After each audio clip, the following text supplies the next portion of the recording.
you will locate your people. This is talking about marketability.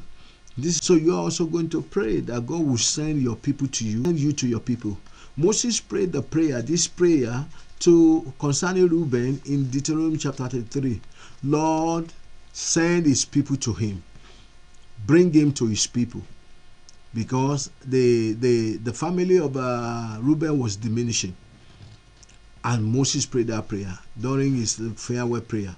That, Lord, let Reuben, let not his men be few. Bring him to his people. Second slide. And in the second slide, what we are going to be looking in the second slide is that, listen, establishment of your work. You play a key role because everything is revolves around you. Now, looking at the life of Moses, we can see that the life of Moses, there were 3 segments. The first 40 years, the second 40 years, and the last batch of 40 years.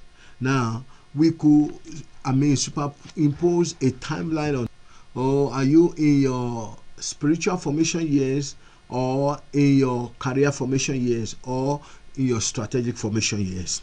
These timelines are what is broad. It's a broad category that everybody fits into, but we don't arrive at the same level, on the same stage, at the same years on this timeline. Different times, everybody arrives at this. So your formative years, these are the learning years. These are the years in which you take in information. But you see, we need to pray. You need to pray. You and I need to pray that God can wipe away every information of our youth that we have been, all the wrong information that we have taken in. Now, because in Mark chapter 4, verse 24, it says, then he said to them, take it what you hear. With the same measure you use, it will be measured to you. And to you who hear, more will be given. What is he saying here? The is very, very important. It decides what you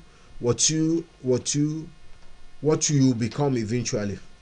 If the content of your hearing is misinformation, it will affect you greatly. And therefore, you are going to pray that every wrong information, every misinformation that I've taken in my formative years, that are now coming to hurt me, that are now coming to harm me, that are now in the name of, pray that Lord to reform you where you have been deformed by misinformation, because that's exactly what happens by misinformation. It leads to deformation. And therefore, what do you need to do? You need to be reformed. You need to go back to God's original intention of the form He wants you to